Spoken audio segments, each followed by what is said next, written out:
अभी हम पढ़ेंगे भारत में यूरोपीय कंपनियों का आगमन, ठीक है ना। भारत में यूरोपीय कंपनियों का आगमन। तो ये बताइए कि भारत में जो यूरोपीय कंपनी का आगमन था वो कोई आकस्मिक घटना था क्या, अचानक से आ गए?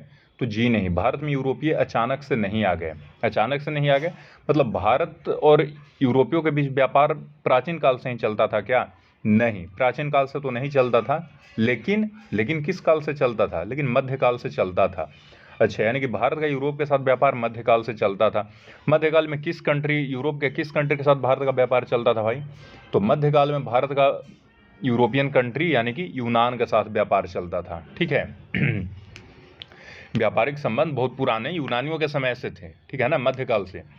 अब ये बताइए कि मध्यकाल में यूरोप के साथ भारत का व्यापार था कितने मार्गों से होता था? तो भैया अनेक मार्गों से होता था। अच्छा, मध्यकाल में भारत का जब विदेशी व्यापार का बात कर ही रहे हैं तो सिर्फ यूरोप से ही होता था या और कहीं से होता था? एशिया देश से भी होता था। अच्छा, पूरे एशिया से होता था? नहीं, एशिया का जो किस भाग से, तो आ जाओ नीचे आ जाओ, यानी कि दक्षिण, और नीचे से फिर पूरब चल जाओ, यानी कि दक्षिण पूर्व एशिया के साथ भारत का व्यापार होता था। अच्छा, ठीक है। अब ये बताओ कि भारत का व्यापार तो मध्यकाल से ही यूरोप और एशिया से होता था, है ना। अब ये बताइए कि आखिर ऐसा क्या परिस्थिति बना भाई कि यूरोपियों को जो था एशिया से व्यापार के लिए पुनः नए मार्गों की खोज करनी पड़ी, जबकि व्यापार तो एकदम ये मध्यकाल से ही होता आ रहा है। तो अब देखिए अब जैसे ये देख लो, यहाँ पर है ए, अब जैसे ये देख लो, यहाँ पर है यूरोप और यहाँ पर है इंडिया और ये है दक्षिण पूर्व एशिया। अब यहाँ से यहाँ का ऐसे करके व्यापार हो रहा है, ठीक है ना, यूरोप और इंडिया के बीच।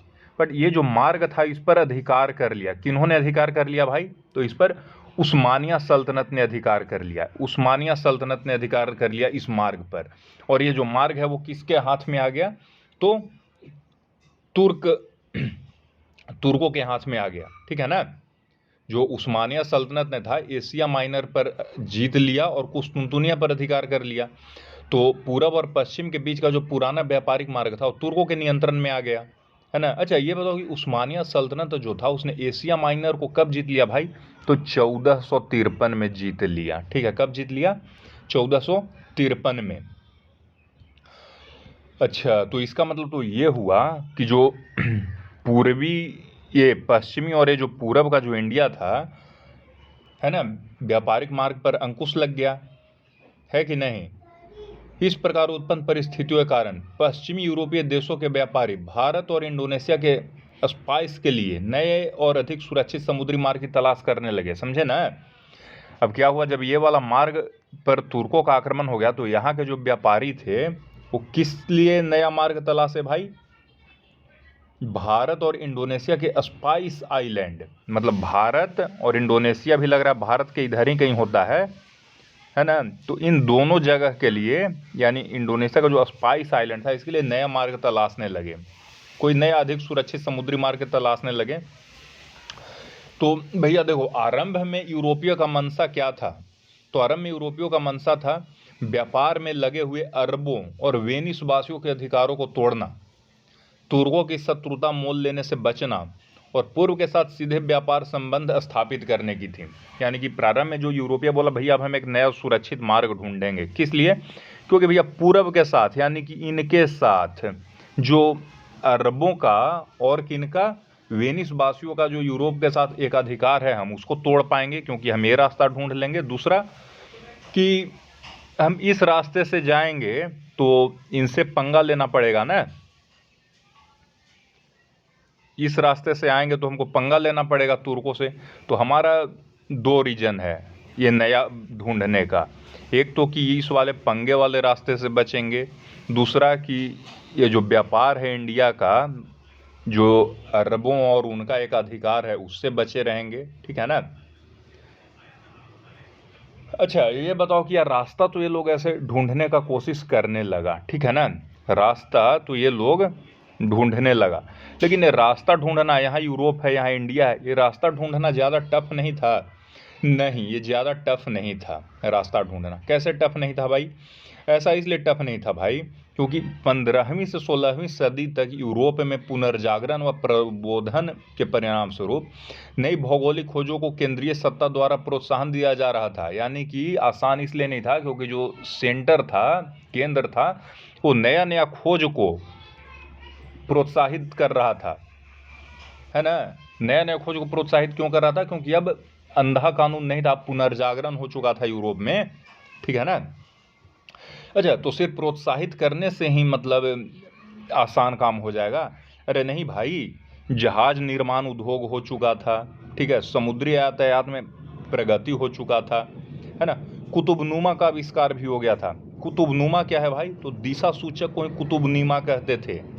अच्छा, तो इसी कारण से यूरोपीय लोग अब जो था नया समुद्री मार्ग खोजने में अच्छी तरह समर्थ थे। हाँ, अभी बताओ, नया समुद्री मार्ग की खोज का पहला कदम किसने उठाया? तो नए समुद्री मार्ग की खोज का पहला कदम पुर्तगाल और स्पेन ने उठाया। पहला कदम किसने उठाया भाई? पुर्तगाल और स्पेन ने उठाया, है ना। किस यूरोपियन कंट्री ने उठाया? पुर्तगाल और स्पेन ने, ठीक है ना। अच्छा, स्पेन तो चलो ठीक है, खोज में निकला, स्पेन ने कुछ किया भी। तो हाँ, स्पेन ने क्या किया कि 1492 में भारत की खोज में निकला। कौन? स्पेन का एक नाविक था, कौन? कोलंबस। वो कब निकला? 1492 में निकला। किस देश की खोज में? तो भारत की खोज में निकला। लेकिन वो चल कहाँ गया भाई? तो चला गया अमेरिका। तो इस प्रकार कोलंबस ने किसका खोज किया? अमेरिका का खोज किया। मतलब यूरोप यहाँ था, इंडिया उसको आना था, और वो चला गया अमेरिका। कहीं इधर, कहीं मतलब और इधर कहीं होगा, अमेरिका तो उधर होता है, तो उधर चला गया। 1492 में कोलंबस ने अमेरिका खोज दिया। अच्छा, यह स्पेन का था। पुर्तगालियों ने भी शुरू किया था भाई। हाँ, तो पुर्तगाल का एक 1498 में वास्को डी गामा एक था। वो क्या था कि वो इंडिया को उसने खोज निकाला, है ना। वह केप ऑफ गुड होप का चक्कर काटते हुए भारत के किस तट पर पहुंचा? कालीकट तट पर पहुंचा, है ना। अच्छा, उत्तर मासा अंतरीप, इसी को केप ऑफ गुड होप कहते हैं। अच्छा, उत्तर मासा अंतरीप का खोज किसने किया था भाई? तो उत्तर मासा अंतरीप का खोज बार्थोलोमियो डियाज ने किया था। कब किया था? तो वास्को डी गामा के आने से 10 साल पहले, यानी कि 1488 में कर दिया था, ठीक है ना। अभी हम क्या पढ़ रहे थे भाई? भारत में यूरोपीय कंपनियों का आगमन। तो केप ऑफ गुड होप यानी कि उत्तर मासा अंतरीप का खोज बार्थोलोमियो डायज ने किया था 1488 में। 1498 में पुर्तगाल ने भारत को खोजा। 1492 में स्पेन का जो नाविक कोलंबस था उसने अमेरिका को खोजा, ठीक है ना। पुर्तगाल और स्पेन थोड़ा इस खोजी दस्ते में आगे चल रहे थे, ठीक है।